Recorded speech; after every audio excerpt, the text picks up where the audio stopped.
அப்போஸ்தலனாகிய பவுல் ரோமாபுரியாருக்கு எழுதின நிருபம் அதிகாரம் 11. இப்படி இருக்க தேவன் தம்முடைய ஜனங்களை தள்ளிவிட்டாரோ என்று கேட்கிறேன். தள்ளிவிடவில்லையே. நானும் ஆபிரகாமின் சந்ததியிலும் பென்யமின் கோத்திரத்திலும் பிறந்த இஸ்ரவேலன். தேவன் தாம் முன் அறிந்து கொண்ட தம்முடைய ஜனங்களை தள்ளிவிடவில்லை. எலியாவை குறித்து சொல்லிய இடத்தில் வேதம் சொல்லுகிறதை அறியீர்களா? அவன் தேவனை நோக்கி, கர்த்தாவே, உம்முடைய தீர்க்கதரிசிகளை அவர்கள் கொலை செய்து உம்முடைய பலிபீடங்களை இடித்து போட்டார்கள். நான் ஒருவன் மாத்திரம் மீதியாய் இருக்கிறேன், என் பிராணனையும் வாங்க தேடுகிறார்களே என்று இஸ்ரேலருக்கு விரோதமாய் விண்ணப்பம் பண்ணின போது அவனுக்கு உண்டான தேவ உத்தரவு என்ன? பாகாலுக்கு முன்பாக முழங்கால் படியிடாத 7000 பேரை எனக்காக மீதியாக வைத்தேன் என்பதே. அப்படி போல இக்காலத்திலேயும் கிருபையினாலே உண்டாகும் தெரிந்து கொள்ளுதலின்படி ஒரு பங்கு மீதியாயிருக்கிறது. அது கிருபையினாலே உண்டாயிருந்தால் கிரியைகளினாலே உண்டாயிராது. அப்படி அல்ல என்றால் கிருபையானது கிருபை அல்லவே. அன்றியும் அது கிரியைகளினாலே உண்டாயிருந்தால் அது கிருபையாயிராது. அப்படி அல்ல என்றால் கிரியையானது கிரியை அல்லவே. அப்படியானால் என்ன?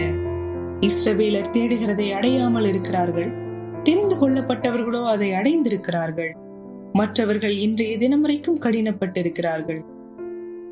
கணநித்திரையின் ஆவியையும் காணாதிருக்கிற கண்களையும் கேளாதிருக்கிற காதுகளையும் தேவன் அவர்களுக்கு கொடுத்தார் என்று எழுதியிருக்கிறபடி ஆயிற்று. அன்றியும் அவர்களுடைய பந்தி அவர்களுக்கு சுருப்பும் கண்ணியும் இடறதற்கான கல்லும் பதிலுக்கு பதில் அளித்தலுமாக கடவது. காணாதபடிக்கு அவர்களுடைய கண்கள் அந்தகாரப்பட கடவது. அவர்களுடைய முதுகை எப்பொழுதும் குனிய பண்ணும் என்று தாவீது சொல்லி இருக்கிறான். இப்படி இருக்க விழுந்து போகும்படிக்கா இடறினார்கள் என்று கேட்கிறேன். அப்படி அல்லவே. அவர்களுக்குள்ளே வைராகியத்தை எழுப்பத்தக்கதாக அவர்களுடைய தவறுதலினாலே புறஜாதிகளுக்கு ரட்சிப்பு கிடைத்தது. அவர்களுடைய தவறு உலகத்துக்கு ஐஸ்வர்யமும் அவர்களுடைய குறைவு புறஜாதியாருக்கு ஐஸ்வர்யமுமாயிருக்க அவர்களுடைய நிறைவு எவ்வளவு அதிகமாய் அப்படி இருக்கும். புறஜாதியாராகிய உங்களுடனே பேசுகிறேன். புறஜாதிகளுக்கு நான் அப்போஸ்தலனாய் இருக்கிறதினாலே என் இனத்தாருக்குள்ளே நான் வைராகியத்தை எழுப்பி அவர்களில் சிலரை ரட்சிக்க வேண்டும் என்று என் ஊழியத்தை மேன்மைப்படுத்துகிறேன். அவர்களை தள்ளிவிடுதல் உலகத்தை ஒப்புரவாக்குதலாயிருக்க அவர்களை அங்கீகரித்துக் கொள்ளுதல் என்னமாயிராது. மரித்தோரிலிருந்து ஜீவன் உண்டானது போல் இருக்கும் அல்லவா? மேலும் முதற் பலனாகிய மாவானது பரிசுத்தமாயிருந்தால் பிசைந்த மா முழுவதும் பரிசுத்தமாயிருக்கும்.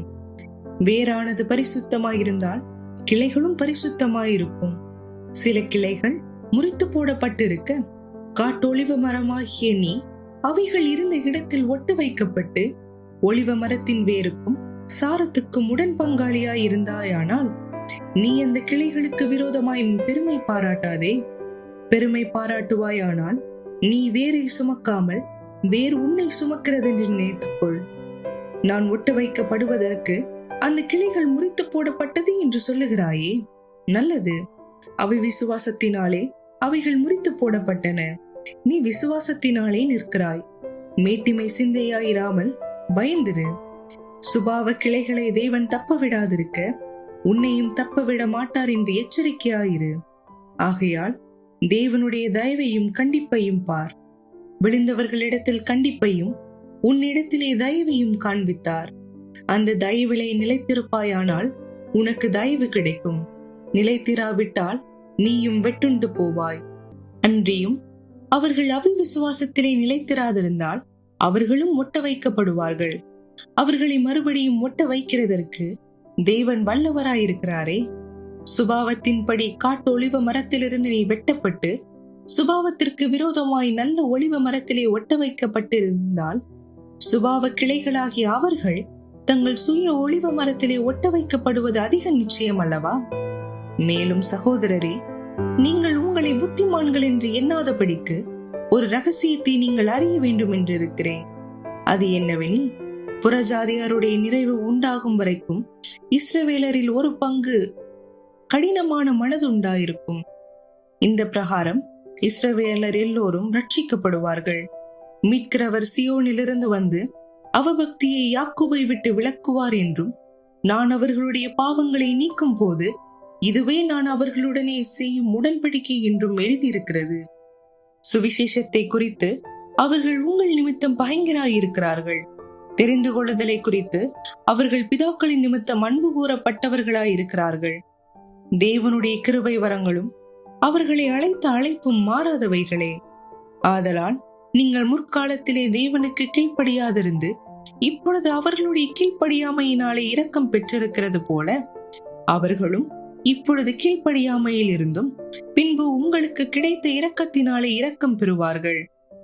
எல்லோர் மேலும் இரக்கமாய் இருக்கத்தக்கதாக தேவன் எல்லோரையும் கீழ்ப்படியாமைக்குள்ளே அடைத்து போட்டார்.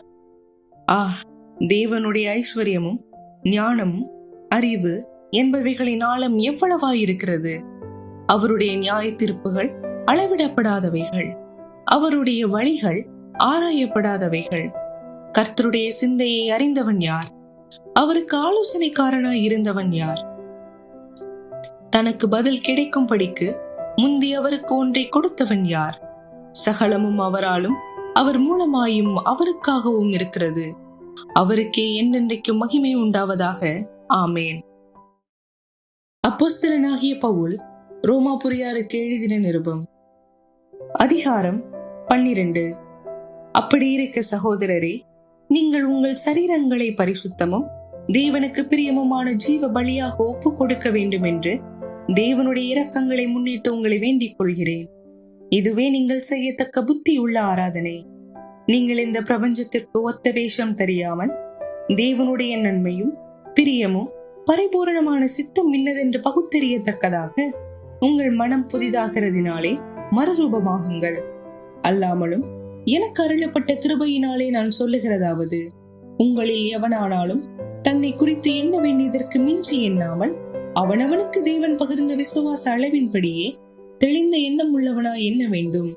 ஏனெனில் நமக்கு ஒரே சரீரத்தில் அநேக அவயங்கள் இருந்தும் எல்லா அவயங்களுக்கும் ஒரே தொழில் இராதது போல அநேகராகிய நாமும் கிறிஸ்துவுக்குள் ஒரே சரீரமாயிருக்க ஒருவருக்கொருவர் அவயங்களாயிருக்கிறோம். நமக்கு அருளப்பட்ட கிருபையின்படியே நம் வெவ்வேறான வரங்கள் உள்ளவர்களானபடியினாலே நம்மில் தீர்க்க தரிசனம் சொல்லுகிற வரத்தை உடையவன் விசுவாச பிரமாணத்திற்கு ஏற்றதாக சொல்ல கடவன். ஊழியம் செய்கிறவன் ஊழியத்திலும், போதிக்கிறவன் போதிக்கிறதிலும், புத்தி சொல்லுகிறவன் புத்தி சொல்லுகிறதிலும் தரித்திருக்க கடவன். பகிர்ந்து கொடுக்கிறவன் வஞ்சனை இல்லாமல் கொடுக்க கடவன். முதலாளியானவன் ஜாக்கிரதையாய் இருக்க கடவன். இரக்கம் செய்கிறவன் உற்சாகத்துடனே செய்ய கடவன். உங்கள் அன்பு மாயமற்றதாய் இருப்பதாக. தீமையை வெறுத்து நன்மையை பற்றி கொண்டிருங்கள். சகோதர சிநேகத்திலே ஒருவர் மேல் ஒருவர் பட்சமாயிருங்கள். கனம் பண்ணுகிறதிலே ஒருவருக்கொருவர் முந்திக் கொள்ளுங்கள். அசதியாயிராமல் ஜாக்கிரதையாயிருங்கள். ஆவியிலே அனலாயிருங்கள். கர்த்தருக்கு ஊழியம் செய்யுங்கள். நம்பிக்கையிலே சந்தோஷமாயிருங்கள். உபத்திரவத்திலே பொறுமையாயிருங்கள். ஜபத்திலே உறுதியாய் தரித்திருங்கள். பரிசுத்தவான்களுடைய குறைவில் அவர்களுக்கு உதவி செய்யுங்கள். அந்நியரை உபசரிக்க நாடுங்கள். உங்களை துன்பப்படுத்துகிறவர்களை ஆசீர்வதியுங்கள். ஆசீர்வதிக்க வேண்டியதே அன்றி சபியாதிருங்கள். சந்தோஷப்படுகிறவர்களுடனே சந்தோஷப்படுங்கள். அழுகிறவர்களுடனே அழுங்கள். ஒருவரோடொருவர் ஏக சிந்தை உள்ளவர்களாயிருங்கள். மேட்டிமையானவைகளை சிந்தியாமல் தாழ்மையானவர்களுக்கு இணங்குங்கள். உங்களையே புத்திமான்கள் என்று எண்ணாதிருங்கள். ஒருவனுக்கும் தீமைக்கு தீமை செய்யாதிருங்கள். எல்லா மனுஷருக்கு முன்பாகவும் யோக்கியமானவைகளை செய்ய நாடுங்கள். கூடுமானால் உங்களால் ஆன மட்டும் எல்லா மனுஷரோடும் சமாதானமாயிருங்கள். பிரியமானவர்களே, பழிவாங்குதல் எனக்குரியது, நானே பதில் செய்வேன் என்று கர்த்தர் சொல்லுகிறார் என்று எழுதியிருக்கிறபடியால் நீங்கள் பழி வாங்காமல் கோபாக்கினைக்கு இடம் கொடுங்கள்.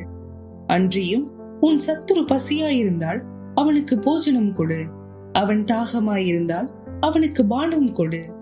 நீ இப்படி செய்வதினால் அக்கினி தழலை அவன் தலையின் மேல் குவிப்பாய். நீ தீமையினாலே வெல்லப்படாமல் தீமையை நன்மையினாலே வெல்லு. அப்போஸ்தலனாகிய பவுல் ரோமாபுரியாருக்கு எழுதின நிருபம். அதிகாரம் 13. எந்த மனுஷனும் மேலான அதிகாரம் உள்ளவர்களுக்கு கீழ்ப்படிய கடவன். ஏனென்றால் தேவனாலே அன்றி ஒரு அதிகாரமும் இல்லை, உண்டாயிருக்கிற அதிகாரங்கள் தேவனாலே நியமிக்கப்பட்டிருக்கிறது. ஆதலால் அதிகாரத்திற்கு எதிர்த்து நிற்கிறவன் தேவனுடைய நியமத்திற்கு எதிர்த்து நிற்கிறான். அப்படி எதிர்த்து நிற்கிறவர்கள் தங்களுக்கு தாங்களே ஆக்கினியை வருவித்துக் கொள்கிறார்கள். மேலும் அதிகாரிகள் நற்கிரியைகளுக்கல்ல துர்க்கிரியைகளுக்கே பயங்கரமாயிருக்கிறார்கள்.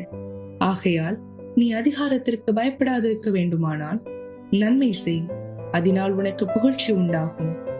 உனக்கு நன்மை உண்டாகும் பொருட்டு அவன் தேவ ஊழியக்காரனாயிருக்கிறான். நீ தீமை செய்தால் பயந்திரு, பட்டயத்தை அவன் விருதாவாய் பிடித்திருக்கவில்லை.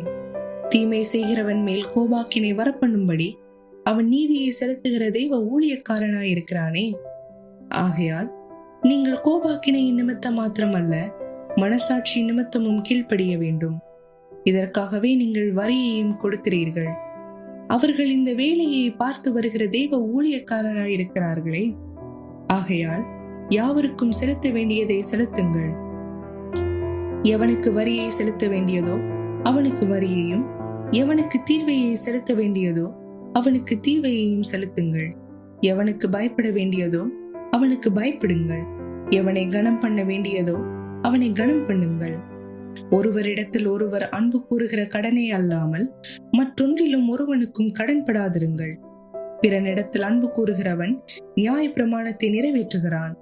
எப்படி என்றால், விபச்சாரம் செய்யாதிருப்பாயாக, கொலை செய்யாதிருப்பாயாக, களவு செய்யாதிருப்பாயாக, பொய்சாட்சி சொல்லாதிருப்பாயாக, இச்சியாதிருப்பாயாக என்கின்ற இந்த கற்பனைகளும் வேறே எந்த கற்பனையும் உன்னிடத்தில் நீ அன்பு கூறுகிறது போல பிறனிடத்திலும் அன்பு கூறுவாயாக என்கிற ஒரே வார்த்தையிலே தொகையாய் அடங்கியிருக்கிறது. அன்பானது பிறனுக்கு பொல்லாங்கு செய்யாது. ஆதலால் அன்பு நியாய பிரமாணத்தின் நிறைவேறுதலாயிருக்கிறது. நித்திரையை விட்டு எழுந்திருக்கத்தக்க வேலை ஆயிற்று என்று நம் காலத்தை அறிந்தவர்களாய் இப்படி நடக்க வேண்டும். நாம் விசுவாசிகளான போது ரட்சிப்பு சமீபமாய் இருந்ததை பார்க்கிலும் இப்பொழுது நமக்கு அதிக சமீபமாயிருக்கிறது. இரவு சென்று போயிற்று, பகல் சமீபமாயிற்று. ஆகையால் அந்தகாரத்தின் கிரியைகளை நாம் தள்ளிவிட்டு ஒளியின் ஆயுதங்களை தரித்துக் கொள்ள கடவும். களியாட்டும் வெறியும் வேசித்தனமும் காம விகாரமும் வாக்குவாதமும் பொறாமையும் உள்ளவர்களாய் நடவாமல் பகலிலே நடக்கிறவர்கள் போல் சீராய் நடக்க கடவும். துரிச்சைகளுக்கு இடமாக உடலை பேணாமல் இருந்து கர்த்தராகிய இயேசு கிறிஸ்துவை தரித்துக் கொள்ளுங்கள். அப்போஸ்தலனாகிய பவுல் ரோமாபுரியாருக்கு எழுதின நிருபம். அதிகாரம் 14. விசுவாசத்தில் பலவீனம் உள்ளவனை சேர்த்துக் கொள்ளுங்கள், ஆனாலும் அவனுடைய மன ஐயங்களை குற்றமாய் நிர்ணயிக்காமல் இருங்கள். ஒருவன் எந்த பதார்த்தத்தையும் புசிக்கலாம் என்று நம்புகிறான், பலவீனனோ மரக்கறிகளை மாத்திரம் புசிக்கிறான். புசிக்கிறவன் புசியாதிருக்கிறவனை அற்பமாய் எண்ணாதிருப்பானாக. புசியாதிருக்கிறவனும் புசிக்கிறவனை குற்றவாளியாக தீர்க்காதிருப்பானாக. தேவன் அவனை ஏற்றுக்கொண்டாரே. மற்றொருவனுடைய வேலைக்காரனை குற்றவாளியாக தீர்க்கிறதற்கு நீ யார்? அவன் நின்றாலும் விழுந்தாலும் அவனுடைய எஜமானுக்கே அவன் உத்தரவாதி. அவன் நிலைநிறுத்தப்படுவான். தேவன் அவனை நிலைநிறுத்த வல்லவராயிருக்கிறாரே. அன்றியும் ஒருவன் ஒரு நாளை மற்றொரு நாளிலும் விசேஷமாக எண்ணுகிறான், வேறொருவன் எல்லா நாட்களையும் சரியாக எண்ணுகிறான். அவனவன் தன் தன் மனதிலே முழு நிச்சயத்தை உடையவனாயிருக்க கடவன். நாட்களை விசேஷித்துக் கொள்ளுகிறவன் கர்த்தருக்கென்று விசேஷித்துக் கொள்கிறான். நாட்களை விசேஷித்துக் கொள்ளாதவனும் கர்த்தருக்கென்று விசேஷித்துக் கொள்ளாதிருக்கிறான். புசிக்கிறவன் தேவனுக்கு ஸ்தோத்திரம் செலுத்துகிறபடியால் கர்த்தருக்கென்று புசிக்கிறான். புசியாதிருக்கிறவனும் கர்த்தருக்கென்று புசியாதிருந்து தேவனுக்கு ஸ்தோத்திரம் செலுத்துகிறான். நம்மில் ஒருவனும் தனக்கென்று பிழைக்கிறதும் இல்லை, ஒருவனும் தனக்கென்று மரிக்கிறதும் இல்லை. நாம் பிழைத்தாலும் கர்த்தருக்கென்று பிழைக்கிறோம், நாம் மரித்தாலும் கர்த்தருக்கென்று மரிக்கிறோம். ஆகையால் பிழைத்தாலும் மரித்தாலும் நாம் கர்த்தருடையவர்களாயிருக்கிறோம். கிறிஸ்துவும் மரித்தோர் மேலும் ஜீவனுள்ளோர் மேலும் ஆண்டவராயிருக்கும் பொருட்டு மரித்தும் எழுந்தும் பிழைத்தும் இருக்கிறார். இப்படி இருக்க நீ உன் சகோதரனை குற்றவாளி என்று தீர்க்கிறதென்ன? நீ உன் சகோதரனை அற்பமாய் எண்ணுகிறதென்ன? நாம் எல்லோரும் கிறிஸ்துவினுடைய நியாயாசனத்திற்கு முன்பாக நிற்போமே. அந்தபடி முழங்கால் யாவும் எனக்கு முன்பாக முடங்கும், நாவு யாவும் தேவனை அறிக்கை பண்ணும் என்று என் ஜீவனை கொண்டு உரைக்கிறேன் என்பதாய் கர்த்தர் சொல்லுகிறார் என்று எழுதியிருக்கிறது. ஆதலால் நம்மில் ஒவ்வொருவனும் தன்னை குறித்து தேவனுக்கு கணக்கு ஒப்புவிப்பான். இப்படி இருக்க நாம் இனிமேல் ஒருவரை ஒருவர் குற்றவாளிகள் என்று தீர்க்காதிருப்போமாக. ஒருவனும் தன் சகோதரனுக்கு முன்பாக தடுகளையும் இடரலையும் போடலாகாது என்றே தீர்மானித்துக் கொள்ளுங்கள். ஒரு பொருளும் தன்னிலை தீட்டுள்ளதல்ல என்று கர்த்தராகிய இயேசுவுக்குள் அறிந்து நிச்சயித்திருக்கிறேன். ஒரு பொருளை தீட்டுள்ளதென்று எண்ணிக்கொள்ளுகிறவன் எவனோ அவனுக்கு அது தீட்டுள்ளதாயிருக்கும். போஜனத்தினாலே உன் சகோதரனுக்கு விசனம் உண்டாக்கினால் நீ அன்பாய் நடக்கிறவன் அல்ல. அவனை உன் போஜனத்தினாலே கெடுக்காதே. கிறிஸ்து அவனுக்காக மரித்தாரே. உங்கள் நன்மை தூஷிக்கப்பட இடம் கொடாதிருங்கள். தேவனுடைய ராஜ்யம் புசிப்பும் குடிப்பும் அல்ல, அது நீதியும் சமாதானமும் பரிசுத்த ஆவியினால் உண்டாகும் சந்தோஷமுமாயிருக்கிறது. இவைகளாலே கிறிஸ்துவுக்கு ஊழியம் செய்கிறவன் தேவனுக்கு பிரியனும் மனுஷரால் அங்கீகரிக்கப்பட்டவனுமாயிருக்கிறான். ஆனபடியால் சமாதானத்துக்கு அடுத்தவைகளையும் அந்யோன்ய பக்தி விருத்தி உண்டாக்கத்தக்கவைகளையும் நாடக்கடவும். போஜனத்து நிமித்தம் தேவனுடைய கிரியையை அழித்து போடாதே. எந்த பதார்த்தமும் சுத்தம் உள்ளதுதான், ஆனாலும் இடரல் உண்டாக்க புசிக்கிறவனுக்கு அது தீமையாயிருக்கும். மாம்சம் புசிக்கிறதும் மதுபானம் பண்ணுகிறதும் மற்ற எதையாகிலும் செய்கிறதும் உன் சகோதரன் இடறுகிறதற்காவது தவறுகிறதற்காவது பலவீனப்படுகிறதற்காவது ஏதுவாயிருந்தால் அவைகளில் ஒன்றையும் செய்யாமல் இருப்பதே நன்மையாயிருக்கும். உனக்கு விசுவாசம் இருந்தால் அது தேவனுக்கு முன்பாக உன்மட்டும் இருக்கட்டும். நல்லதென்று நிச்சயித்த காரியத்தில் தன்னை குற்றவாளியாக்காதவன் பாக்கியவான். ஒருவன் சமுசயப்படுகிறவனாய் புசித்தால் அவன் விசுவாசம் இல்லாமல் புசிக்கிறபடியினால் ஆக்கினைக்குள்ளாக தீர்க்கப்படுகிறான். விசுவாசத்தினாலே வராத யாவும் பாவமே. அப்போஸ்தலனாகிய பவுல் ரோமாபுரியாருக்கு எழுதின நிருபம். அதிகாரம் 15. அன்றியும் பலமுள்ளவர்களாகிய நாம் நமக்கே பிரியமாய் நடவாமல் பலவீனருடைய பலவீனங்களை தாங்க வேண்டும். நம்மில் ஒவ்வொருவரும் பிறனுடைய பக்தி விருத்திக்கு ஏதுவான நன்மை உண்டாகும்படி அவனுக்கு பிரியமாய் நடக்க கடவன். கிறிஸ்துவும் தமக்கே பிரியமாய் நடவாமல் உம்மை நிந்திக்கிறவர்களுடைய நிந்தைகள் என் மேல் விழுந்தது என்று எழுதியிருக்கிறபடியே நடந்தார். தேவ வசனத்தினால் உண்டாகும் பொறுமையினாலும் ஆறுதலினாலும் நாம் நம்பிக்கை உள்ளவர்களாகும் படிக்கு முன்பு எழுதியிருக்கிறவைகள் எல்லாம் நமக்கு போதனையாக எழுதியிருக்கிறது. நீங்கள் ஒருமனப்பட்டு நம்முடைய கர்த்தராகிய இயேசு கிறிஸ்துவின் பிதாவாகிய தேவனை ஒரே வாயினால் மகிமைப்படுத்தும் படிக்கு பொறுமையையும் ஆறுதலையும் அளிக்கும் தேவன் கிறிஸ்து இயேசுவினுடைய மாதிரியின்படியே நீங்கள் ஏக சிந்தை உள்ளவர்களாய் இருக்கும்படி உங்களுக்கு அனுகிரகம் செய்வாராக. ஆதலால் தேவனுக்கு மகிமை உண்டாக கிறிஸ்து நம்மை ஏற்றுக்கொண்டது போல நீங்களும் ஒருவரை ஒருவர் ஏற்றுக்கொள்ளுங்கள். மேலும் பிதாக்களுக்கு பண்ணப்பட்ட வாக்கு தத்தங்களை உறுதியாக்கும் படிக்கு தேவனுடைய சத்தியத்தின் நிமித்தம் இயேசு கிறிஸ்து விருத்த சேதனம் உள்ளவர்களுக்கு ஊழியக்காரரானார் என்றும் புறஜாதியாரும் இரக்கம் பெற்றது நிமித்தம் தேவனை மகிமைப்படுத்துகிறார்கள் என்றும் சொல்லுகிறேன். அந்தபடி இதன் நிமித்தம் நான் புறஜாதிகளுக்குள்ளே உம்மை அறிக்கை பண்ணி உம்முடைய நாமத்தை சொல்லி சங்கீதனம் பாடுவேன் என்று எழுதியிருக்கிறது. மேலும் புறஜாதிகளே, அவருடைய ஜனங்களோட கூட களி கூறுங்கள் என்கிறார்.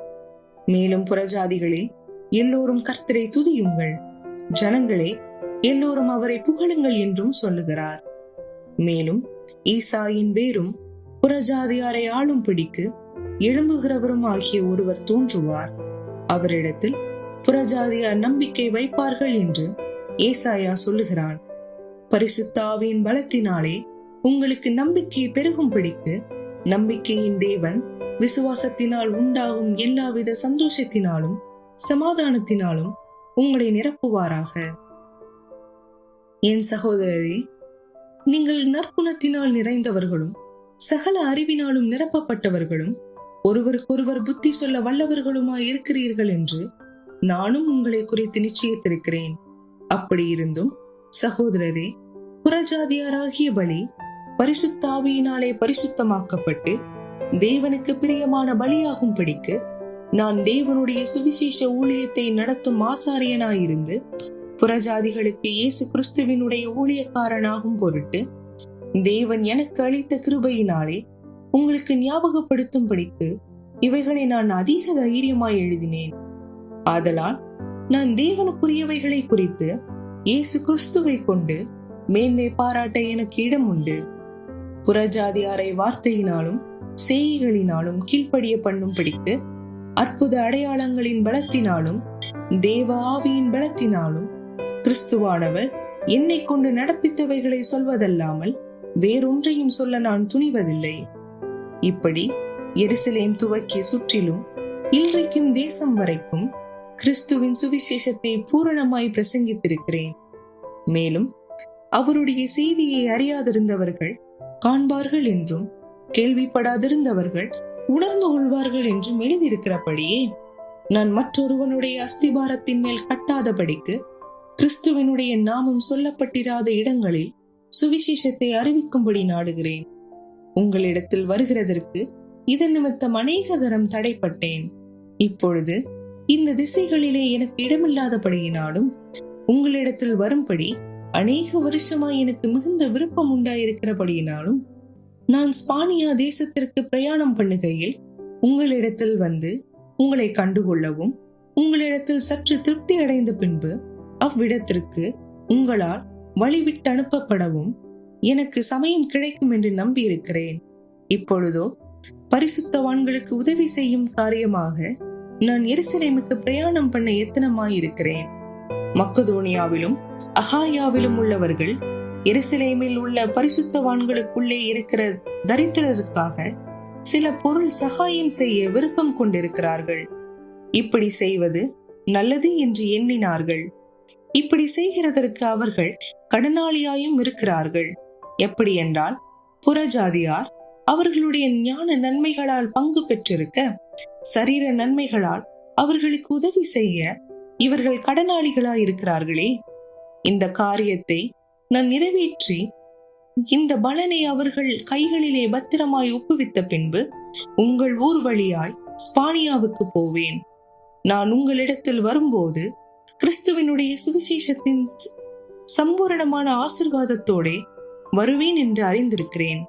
மேலும் சகோதரரே, தேவ சித்தத்தினாலே நான் சந்தோஷத்துடனே உங்களிடத்திலே வந்து உங்களோடு இளைப்பாறும்படியாக யூதேயாவில் இருக்கிற அவிவிசுவாசிகளுக்கு நான் தப்பிக்கும் படிக்கும் நான் எருசலேமில் உள்ள பரிசுத்தவான்களுக்கு செய்ய போகிற தர்ம சகாயம் அவர்களால் அங்கீகரிக்கப்படும்படிக்கும் நீங்கள் தேவனை நோக்கி செய்யும் ஜெபங்களில் நான் போராடுவது போல நீங்களும் என்னோடு கூட போராட வேண்டும் என்று நம்முடைய கர்த்தராகிய இயேசு கிறிஸ்துவின் நிமித்தமும் ஆவியானவருடைய அன்பின் நிமித்தமும் உங்களை வேண்டிக் கொள்கிறேன். சமாதானத்தின் தேவன் உங்கள் அனைவரோடும் கூட இருப்பாராக. ஆமேன்.